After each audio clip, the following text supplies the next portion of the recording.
business? And I said, well, I love Bellini, I share it with the people, and I tell them to share it with other people. And she's like, no, what did you do before this? And I told her my backstory, and she said, oh, you earned a lot of your stripes before you even got here. My mouth is so dry.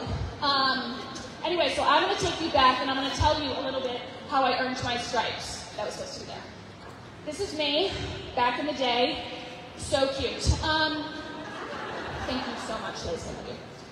You don't get what you want. You get what you believe you deserve, okay? Back in 2013, I got off of a plane from Australia, okay? I was lucky enough to spend my last semester of college studying there abroad. I wouldn't necessarily call it lucky, because in order to get there, I had to work 40 hours a week in college. I worked every single week to be able to afford my school, my rent, my books. I paid for Australia in cash because I couldn't qualify for any loans. It was a little crazy. When I landed back in the States, I had a few dollars to my name, okay?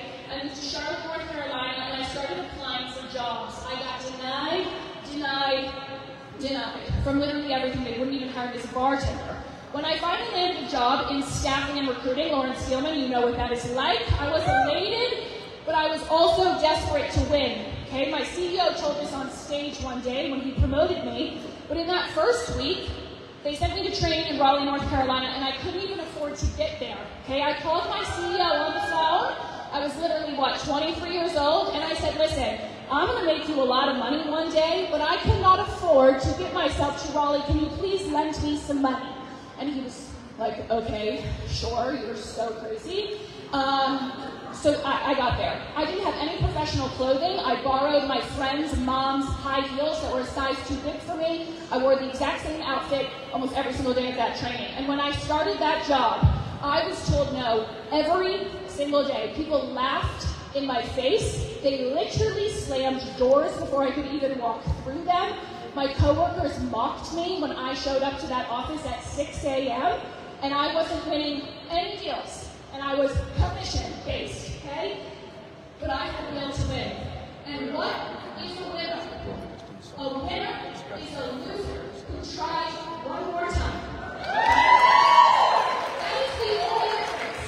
And one of the best mentors of my life told me something and it changed me. He said, what you believe about yourself is the most powerful force in your life. Okay? And I'm literally an example of that. Because if you tell yourself that you deserve the world, you're going to get it. It's either going to lead to the life of your dreams or it will cripple you. That's how much power your words have to yourself. Okay? My effort and my confidence, honestly, ran laps around people, even when I wasn't winning. And it always has. I tell myself that I deserve the life of my dreams, and I truly, wholeheartedly believe that for all of you.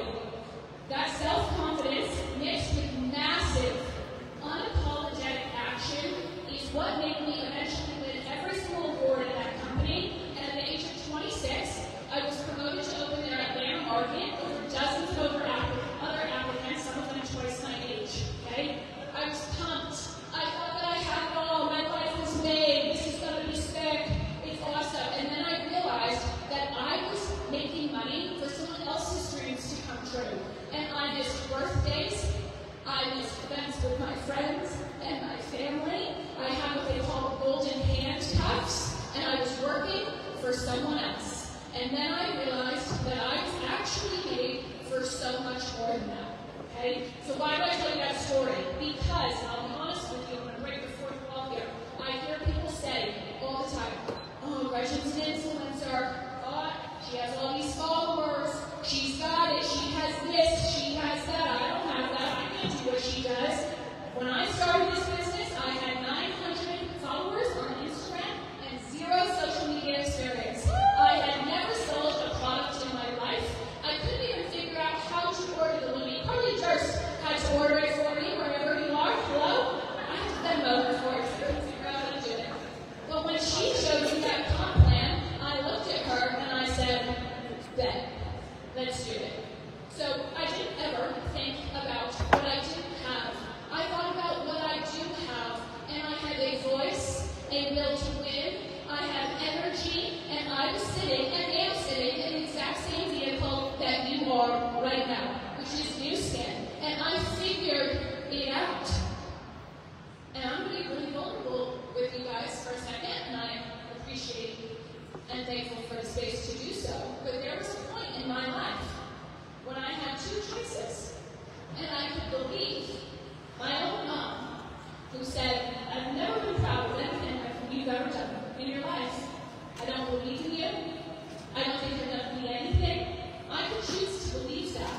Or I can choose to believe the exact opposite, that I am worthy, that I am lovable, that I am literally made for greatness, like all of you are. And I thank God.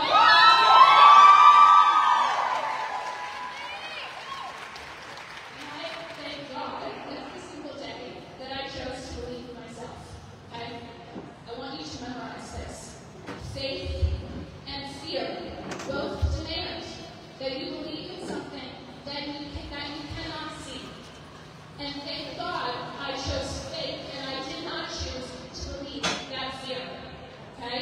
And I hope that's not that deep for you. I hope it's just some silly little thought in your head. Maybe you're afraid of what Susie from high school is going to say, or maybe you are afraid that you're going to fail, or you're not going to be good at this, or you're not going to be good at this. But I say this with so much love. I feel like some of you find so much comfort in saying that. You find comfort in, oh, well, I don't have that. I don't look like that. I don't have that experience. I don't have this. I don't have this. You say it because you want, two reasons in my opinion. You think that that's relatable and you want people to like you, or you need outside validation. And if that is how you live, you're doing yourself a huge disservice.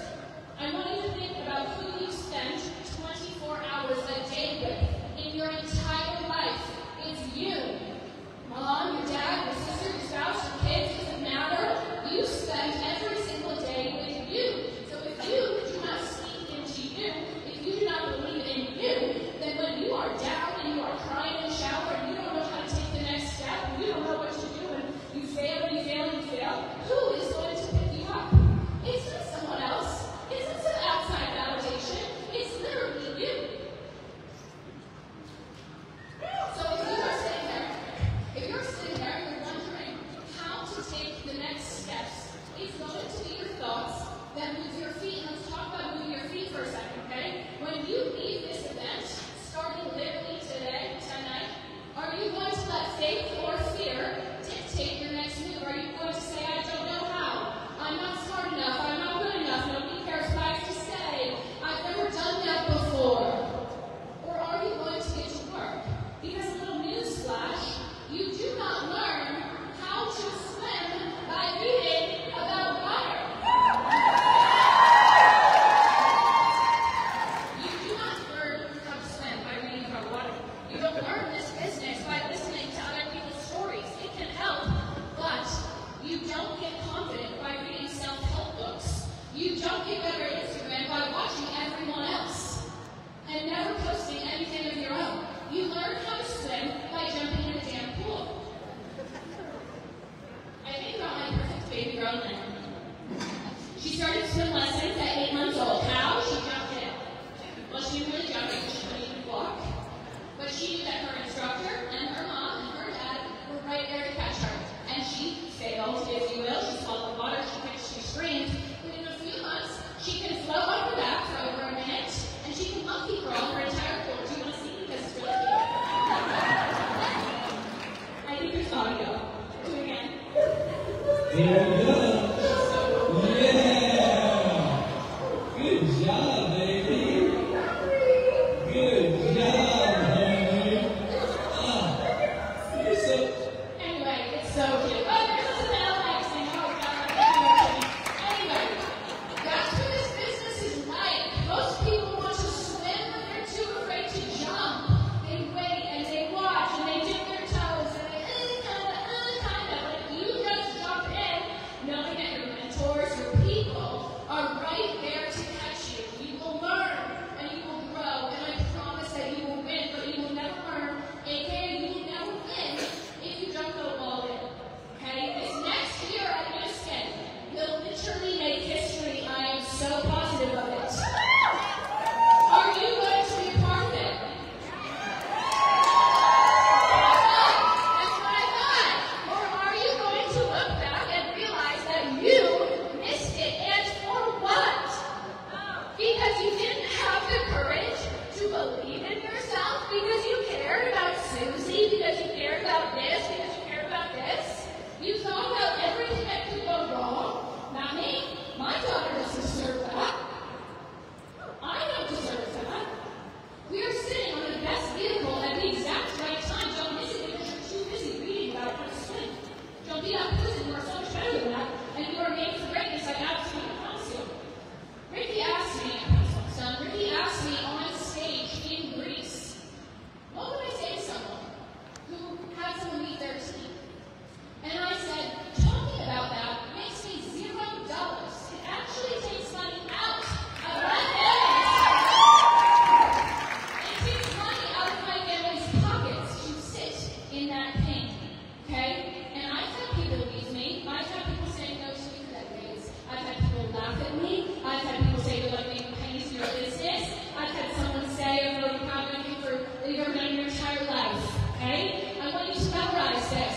Maybe you were given that mountain to show others that it can be moved. Okay? Because guess what? There are people who are going to leave. Get with it. It's okay and it's going to happen. And people are looking at you. How did she handle when someone left? Did she cry about it? Did she talk about it? Did she wait? Did she waddle? Whatever. Or did she say, that's all right. What can we learn from it, if anything? And did we move on? Okay? I've been in the dark more times than I would like to admit. But I pulled myself out of that with my self-belief. Here's the truth. The most powerful force in your entire life will always be your own thoughts and the choices that you make. I believe to my core that no one owes me anything in this world except me. Okay? I owe me everything. I owe my team everything. I owe my daughter, my husband, our family, everything. I will never, ever have the opportunity for Lennon to look at me and say, oh, Mom, why did you do that? Why did you try that? Why did you go all in on Prism? It could be this. Look at all these other people who did it, and you didn't do it because you thought X, Y, and Z. That will never, ever be my life. So I'll leave you with this. No one is coming to do this for you. Not a book, not a podcast, not a mentor. You are the one who decides every single day to put your